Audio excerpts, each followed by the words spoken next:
नमस्कार। ओम नमो भगवते वासुदेवाय। ओम नमो भगवते वासुदेवाय। ओम नमो भगवते वासुदेवाय। वंचा कल्पतरुवश्च कृपा सिद्धव एव च पतितानां पावनेभ्यो वैष्णवे नमो नमः। श्री कृष्ण चैतन्य प्रभु नित्यानंद, श्री अद्वैत गदाधर श्रीवासादि गौर भक्तवृंद। हरे कृष्ण कृष्ण कृष्ण हरे हरे, हरे राम राम राम हरे हरे।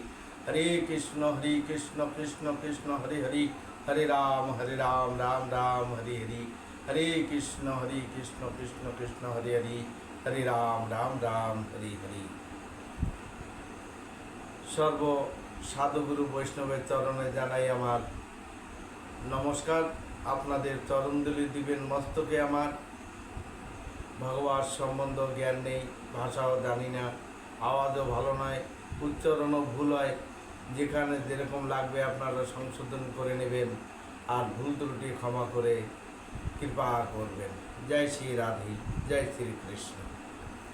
श्रीमद् भागवत द्वितीय स्कंद अध्याय 7 श्लोक 46। शुद्ध भक्तेर शरणागत हওয়ার फले एवं भक्ति जोगे तादेर पदक्ष अनुसरण करवार फले स्त्री शूद्र हीन शबर आदि पापजीवीराओ एमनकि पशु पाखिरा पर्यन्त भगवत तत्व विज्ञान अवगत हुए मायार मोहमय बंधन थेके मुक्त होते पारे।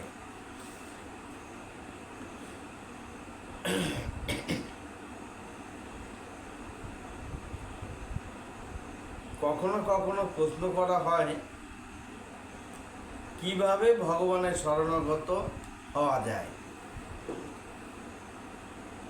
श्रीमद् भगवद गीताय 18 अध्याय मोक्षयोग 66 नम्बर श्लोके भगवान अर्जुन के तार शरणागत होते उपदेश दिएছেন।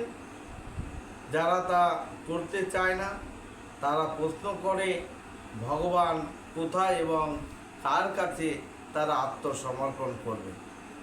সেই প্রশ্নের যথাযথ উত্তর এখানে দেওয়া হয়েছে। কেউ তার চোখের দ্বারা পরমেশ্বর ভগবানকে নাও দেখতে পারে, কিন্তু সে যদি সঠিক পথে ঐকান্তিকভাবে পরিচালিত হতে চায় তাহলে ভগবান সদ্গুরু পাঠিয়ে দেবেন, যিনি তাকে তার প্রকৃত আলয় ভগবত ধামে ফিরিয়ে যাওয়ার পথে পরিচালিত করতে পারেন। পারমার্থিক তত্ত্ব উপলব্ধির পথে অগ্রসর হওয়ার জন্য কোনো রকম জাগতিক যোগ্যতার প্রয়োজন হয় না। জড়জগতে বিশেষ কাজের জন্য বিশেষ যোগ্যতার প্রয়োজন হয়। তার সেই প্রকার যোগ্যতা না থাকলে সেই কাজে মানুষ সম্পূর্ণরূপে অযোগ্য হয়। কিন্তু ভগবক্তিতে কেবল একটি মাত্র যোগ্যতার প্রয়োজন এবং তা হচ্ছে শরণাগতি। নিজেকে সমর্পণ করার এই যোগ্যতাটিতে সকলেরই ব্যক্তিগত অধিকার রয়েছে। কেউ যদি চায় তাহলে সে তৎক্ষণাৎ এক মুহূর্তেও দেরি না করে আত্মসমর্পণ করতে পারে এবং তার ফলে পারমার্থিক জীবন শুরু করতে পারে। ভগবানের যথার্থ প্রতিনিধি ভগবান থেকে অভিন্ন। প্রক্ষান্তরে বলা যায় ভগবানের প্রেমময়ী প্রতিনিধি ভগবানের থেকেও অধিক কৃপালু এবং তার সমীপবর্তী হওয়া সহজ। পাপী ব্যক্তি সরাসরিভাবে ভগবানের কাছে যেতে পারে না, কিন্তু সে অনায়াসে ভগবানের শুদ্ধ ভক্তের কাছে যেতে পারে। কেউ যদি ভগবানের এই প্রকার ভক্তের দ্বারা পরিচালিত হওয়ার জন্য তার কাছে নিজেকে সমর্পণ করে তাহলে সেও ভগবত তত্ত্ব বিজ্ঞান অবগত হতে পারে এবং ভগবানের অপ্রকৃত শুদ্ধ ভক্তর মতো হয়ে তার নিত্য আনন্দময় আলয় ভগবত ধামে প্রত্যাবর্তন করতে পারে। অতএব ভগবত তত্ত্ব বিজ্ঞান উপলব্ধি করা এবং অর্থহীন জীবন সংগ্রাম থেকে মুক্তি লাভ করা আগ্রহী ব্যক্তির পক্ষে মোটেই কঠিন নয়। বোঝা যাচ্ছে মায়েরা? প্রভুরা হরে কৃষ্ণ। কিছু কিছু কথা ধ্যান দিতে হবে, ধ্যান দিলেই বুঝতে হবে, বুঝতে পারা যাবে।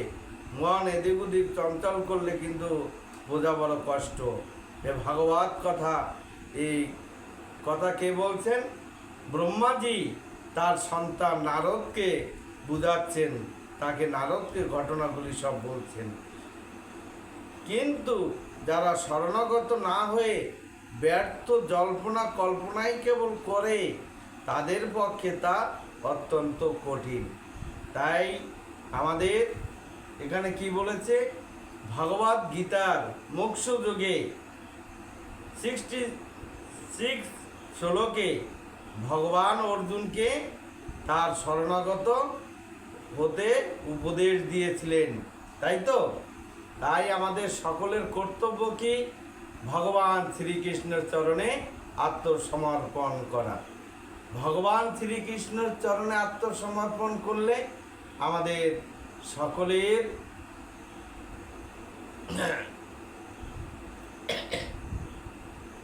সকলের সেবা করা হয়ে থাকে। তাই বলেছে ভগবান শ্রীকৃষ্ণ সেই ভগবান, সে পুরুষোত্তম, তার থেকে অধিকার কেউ নয়। তাই ভগবান শ্রীকৃষ্ণের চরণে আমাদের সকলে আত্মসমর্পণ করতে হবে। ভগবান শ্রীকৃষ্ণের কথা চিন্তা করতে হবে, তার গুণকীর্তন করতে হবে। তাহলেই আমাদের প্রেম ভক্তি সব কিছু ধীরে ধীরে আমাদের হবে এবং যতই দুঃখ কষ্ট জন্ম মৃত্যু জরা ব্যাধি এই জড় জগতে কলুষ